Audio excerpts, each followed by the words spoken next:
खुलुमबाय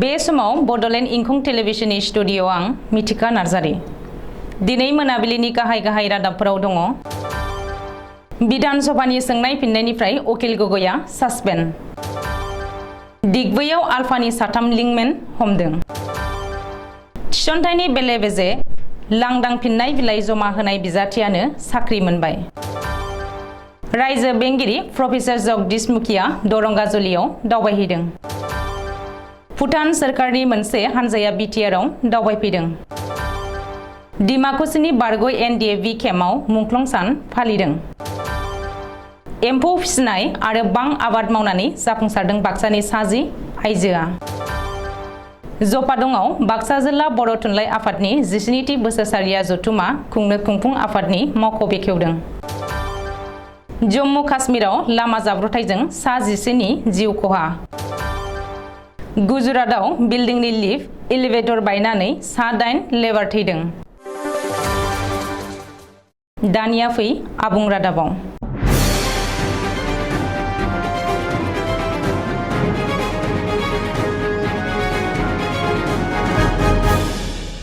आसाम विधानसभानि 8आम सेसना सोलिगासिनो दङ नाथाय 8आम सेसननि सोंनाय फिननायनिफ्राय शिबसागरनि एमएलए अकिल गगैखौ सासपेन्ड खालामबाय विधानसभानि बुंथिगिरि बिश्वजित दैमारिया अकिल गगैखौ 8आम सेसननि गासै सोंनाय फिननायनिफ्राय सासपेन्ड खालामबाय बेजों लोगोसे बुंथिगिरिया मार्शेल लागायनानै अकिल गगैखौ सदननिफ्राय बाहेर खालामहरदों रिपर्ट बादिब्ला शिबसागरनि एमएलए अकिल गगैया साप्लिमेन्टारि सोंथि सोंनो नागिरदोंमोन कंग्रेसनि एमएलए कमलकिय देव पुरकायुस्थआ 26,000 थिसनथाइखौ लोब्बा लाना कासार कलेजनि प्रिन्सिपाल हमनायनि सायाव विधानसभायाव सोंथि सोंदोंमोन बे समावनो अकिल गगैयाबो भिक्टर दासखौ पुलिसा मानो हमखो होननानै साप्लिमेन्टारि सोंथि दैखांदोंमोन अकिल गगैनि बे सोंथिनि उनावनो सदनाव दुंहाव थासारि सोमजियो जाउनाव बुंथिगिरि बिश्वजित दैमारिया मार्शेल लागायनानै अकिल गगैखौ सदननिफ्राय बाहेर खालामनानै सोंनाय फिननायनिफ्राय एरख'नानै दोनो मख'नो गोनांदि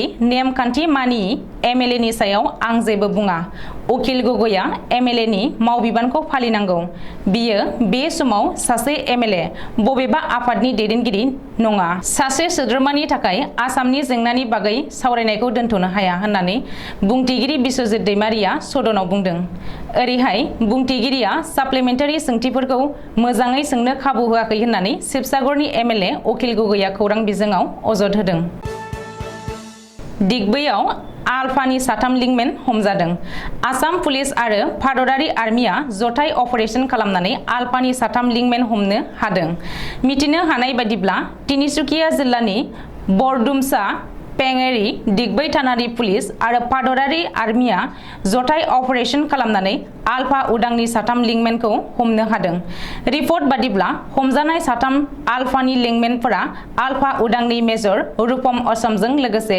गले गले कन्टेक्टआव दंमोन दिग्बैयाव हमजानाय आलफानि साथाम लिंकमेनखौ फारियै बरदुमसा रड गामिनि हरकान्त मरान 24 बोसोर मिहुली सादपटारनि कलिया दहतिया 36 बोसोर आरो बरदुमसानि दिभलप पुकन 27 बोसोर होननानै सिनायथिनो हादों बबेखानि हमजानाय आलफानि साथाम लिंकमेनखौ सानब्रैनि थाखाय पुलिसा गावनि जिम्मायाव लादों आरो दिग्बै थानायाव लाखिनानै बांसिनै मिथिनायनि थाखाय जेरा सोलिगासिनो दं होननानै सुलुङाव फोरमायदों ओरैहाय दिग्बैयाव हमजानाय साथाम सुबुङा आलफाजों जेबो सोमोन्दो गैया होननानै आलफा उदाङा गांसे प्रेस बिबुंसारनि गेजेरजों फोरमायदों मख'नो गोनांदि दिग्बैयाव आर्मि आरो पुलिसा आलफानि लिंकमेन होननाय मैया साथाम सुबुंखौ हमदोंमोन नाथाय रैखाथि बिफाना हमनाय साथाम सुबुङा आलफाजों जेबो सोमोन्दो गैया होननानै आलफा उदाङा दिनै प्रेस बिबुंसार जारि खालामनानै फोसावदों साख्रि थिसनथायाव बेले बेजे जानायखौ लाना रायजो नाङैनो दुंहाव थासारि आसाम सरकारनि 26,000 थिसनथायाव बेले बेजे जानायनि अजद होना गावनो पुलिसनि जिम्मायाव थाहैनांनाय भिक्टर दास आरो बारग' मन्त्रि रङियानि एमएलए आरो रायजोआरि बिजेपिनि आफादगिरि भबेश कलितानि हेंथायै सासे आइजोआ साख्रिनि मुङाव रां दाबिनायनि गोख्रों अजद होनायजों लोगोसे गोबांसा दालाला हमजानायनि उनाव गुबुन मोनसे अजद होनाया थिसनथायाव बेले बेजे जानायनि दान्थे बिदान्थेखौ गोख्रोंसिन खालामदों। मख'नो गोनांदि सायख' आनजादाव लांदां फिननाय बिलाइ जमा होनाय बिजाथियाबो साख्रि मोननायनि गोख्रों अजद होदों। जुरियानि आमिनुल हक मुंनि सासे लाइमोना। बबेखानि आमिनुल हक मुंनि सासे लाइमोना थांनाय मार्च दानावनो सावस्रि बिफाननि मोनसे सायख' आनजादाव जिरायनायनि उनावनो सासे बिजाथिया लांदां OMR सिट जमा होदों होननानै फेसबुकनि गेजेरजों फोसावदोंमोन। थांनाय समबारखालिसो फोसावनाय रिजाल्टआव लांदां OMR सिट गथायनाय बिजाथिया उथ्रिसारबाय आरो सोरखारि साख्रि मोनबाय होननानै आमिनुल हकआ दाबि खालामफिनदों।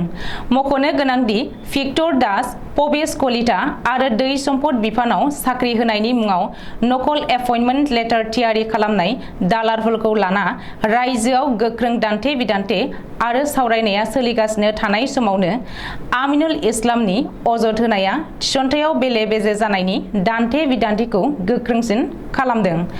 बबेखानि आमिनुल इस्लामनि अजद होनायनि सायाव सोरखारा मा राहा लायो आरो बे अजदआ बेसे सैथो बेखौ समाजो खिन्थासिगोन।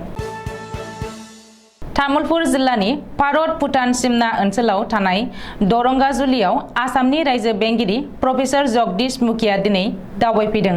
रायजो बेंगिरि प्रफेसर जगदीश मुखिया दिनै दरंगाजुलियाव दावबायफैनायखौ मदद खालामदों बिटिआरनि गाहाय प्रमद बर'आ।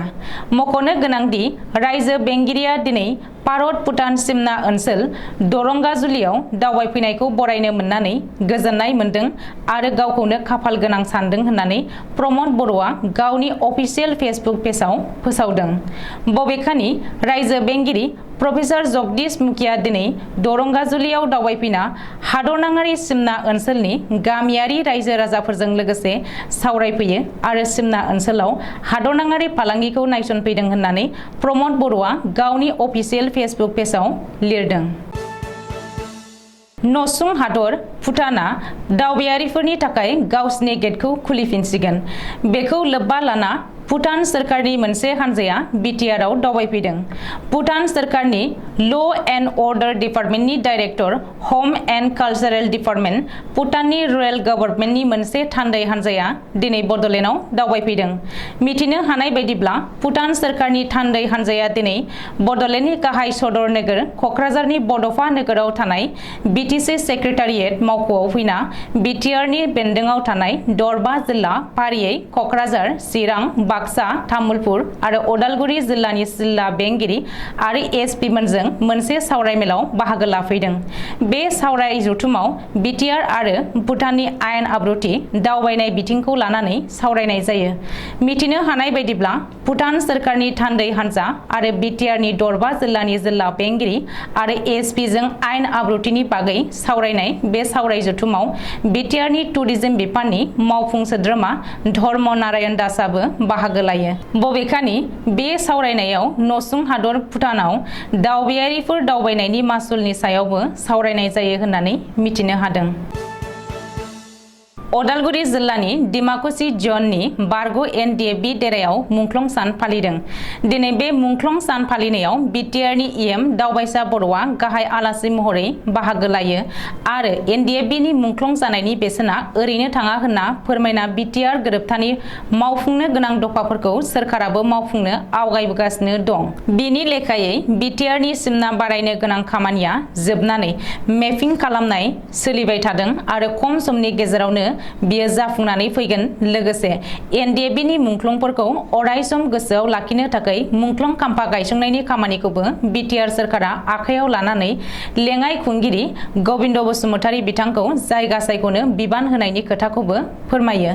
NDFBनि बारग' रां दोनथुमगिरि डि रिन्दावा दैदेननाय मुंख्लं सान फालिनाय हाबाफारियाव मुंख्लं नखरनि गोबां बिगोमाफोर, बारग' दैदेनगिरिफोर आरो UPPLनि गोबां दैदेनगिरिफोरा बाहागो लानानै मान बावो आरो NDFBनि बिहोमाखौ जयै गोसोखाङो।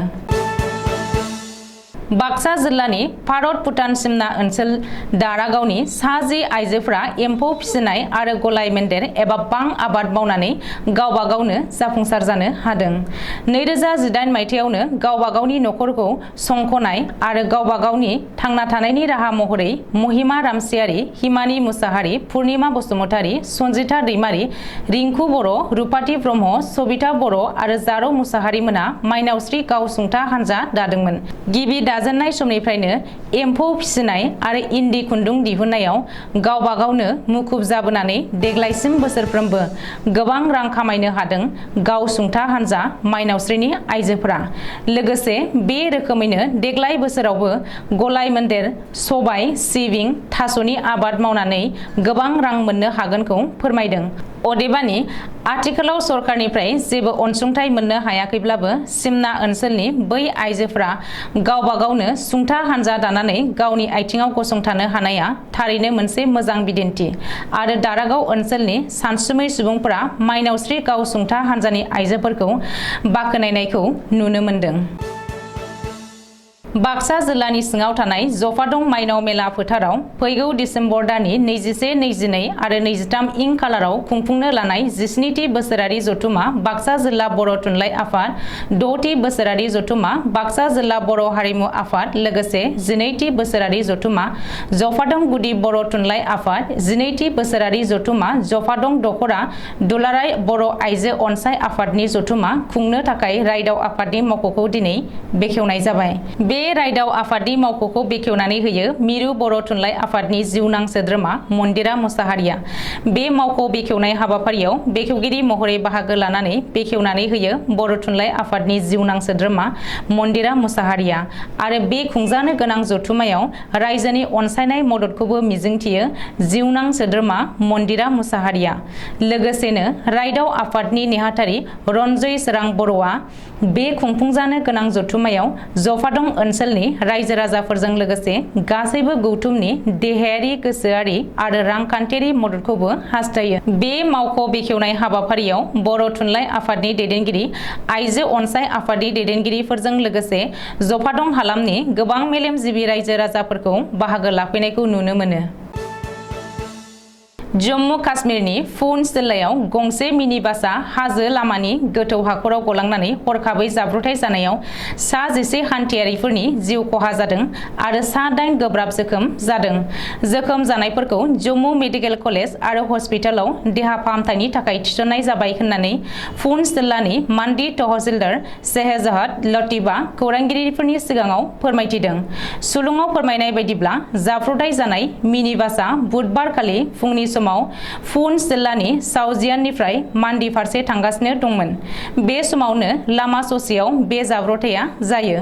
बे खौरांखौ मोननानै जम्मु काश्मीरनि लेफ्टिनेन्ट गभर्नर मनज सिन्हाया दुखु मोननाय फोरमायनानै थैनायफोरनि न'खरनो साफायाव 5 लाख रां अनसुंथाइ होगोन आरो जोखोम जानायफोरनि देहा फाहामनायनि गासैबो खरसाखौ जम्मु काश्मीरनि सोरखारा बानजाबगोन होननानै गावनि टुइटार एकाउन्टआव लिरनानै मिथिहोदों। गुजरातनि आहमदाबाद नोगोरनि साखाथियाव बुधबारखालि फुंनि बाहागोआव गंसे 7 महिला बिल्डिंनि लिफ्ट एबा एलिभेटर बायनानै सा 8 लेबारनि आगोमा जिउआ खहा जादों। आहमदाबाद सेन्ट जननि डिजिपि लवीना सिंहआ खौरांगिरिनि सिगाङाव फोरमायनाय बायदिब्ला गोदानै लुफुंबाय थानाय 7 थाला एबा महिला बिल्डिं न'खौ लुफुंनो थाखाय लेबारफोरा खामानि मावगासिनो दंमोन। बे समावनो गोजौआव गाखोग्रा एलिभेटरआ हरखाबै बायनायाव बिल्डिंनि खामानि मावग्रा सा 8 लेबारआ थैनो गोनां जायो। अदेबानि थैनायफोरनि मुंखौ पुलिसआ मिथिहोथ'वाखै। दिनै मोनाबिलिनि रादाबा एसेनोसै। गोजोन्थों।